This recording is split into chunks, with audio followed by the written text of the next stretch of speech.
Nên mà câu thì nhiều lọc này, view đẹp, view nhà đẹp, cặp hiếm.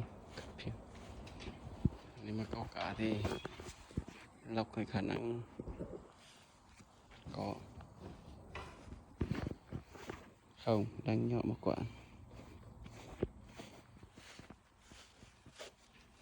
được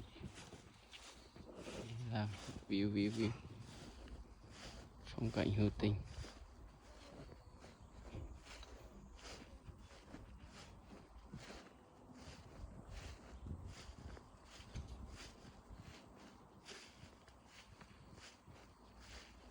Mình để rung